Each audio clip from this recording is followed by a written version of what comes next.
Have you ever noticed how certain things can instantly change your mood? A smell, a song, a place, sometimes the reaction is almost immediate.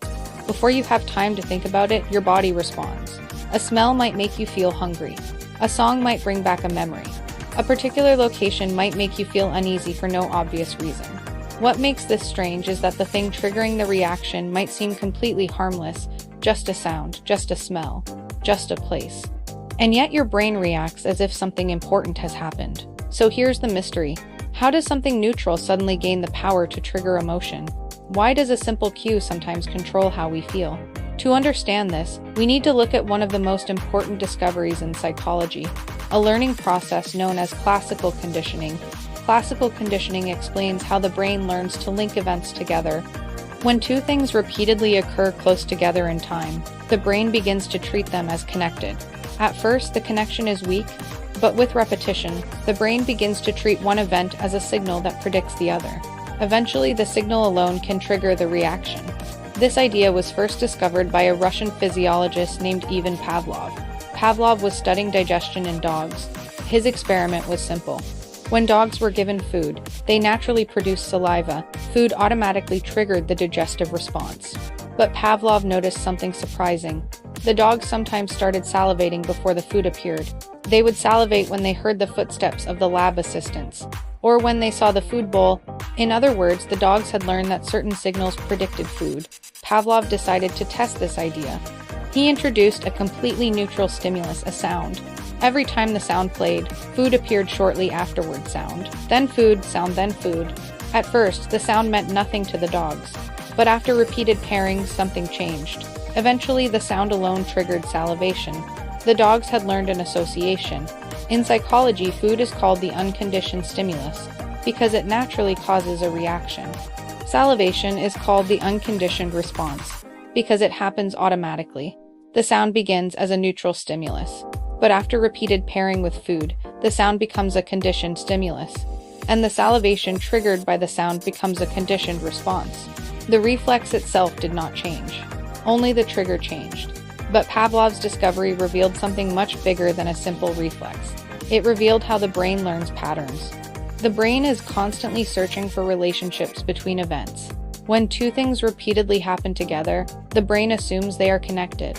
Over time, the first event becomes a signal, and signals allow the brain to predict what will happen next. This predictive ability is one of the brain's most important survival tools.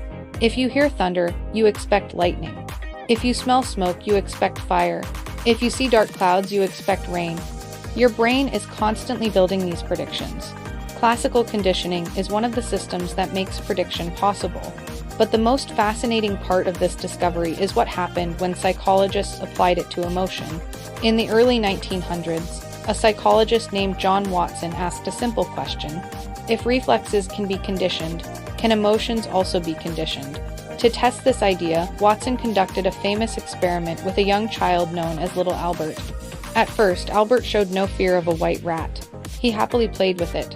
But Watson paired the appearance of the rat with a loud, frightening noise. The noise made Albert cry, rat, loud noise, rat, loud noise. After several repetitions, Albert began to cry when he saw the rat. Even when the noise was no longer present, the rat had become a trigger for fear. What made the experiment even more interesting was what happened next. Albert didn't just fear the rat. He also became afraid of other furry objects, a rabbit, a fur coat, even a Santa Claus mask. Psychologists call this process generalization.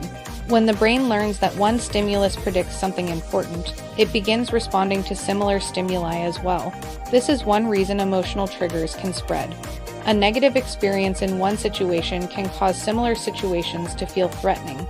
The same process can happen with positive emotions. A particular smell might remind you of childhood. A song might trigger feelings of nostalgia. The cue itself does not create the emotion. The association does, and this reveals an important pattern about how the brain works. Your brain is not simply reacting to the present moment. Your brain is constantly predicting what the present moment means. Every experience you have slightly reshapes the connections inside your neural circuits. When events repeatedly occur together, those circuits become linked. The brain begins preparing for what it expects to happen next. This is why emotional triggers can feel so powerful. The brain is not waiting to analyze the situation. It is preparing the body in advance. In many cases, the reaction happens before conscious thought even begins. This helps explain many everyday experiences, why certain places feel comforting, why some situations trigger anxiety, why certain smells trigger cravings. These reactions are often learned signals built through repeated experiences.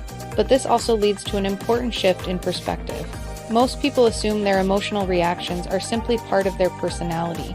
I'm just an anxious person. I've always hated public speaking. I just don't like crowds, but classical conditioning suggests something different. Many reactions are not personality traits. They are learned associations. Your brain learned that certain cues predict certain outcomes. And once that prediction forms, the cue triggers the reaction automatically. Understanding this changes how we think about emotional behavior, because if emotional triggers are learned, they can also be unlearned. When a conditioned stimulus repeatedly appears without the expected outcome, the brain gradually updates its prediction. Psychologists call this process extinction.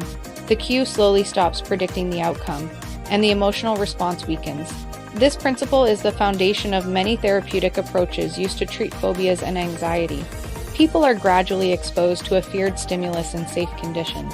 Over time, the brain learns that the predicted danger does not occur, the association begins to dissolve, and the emotional trigger loses its power.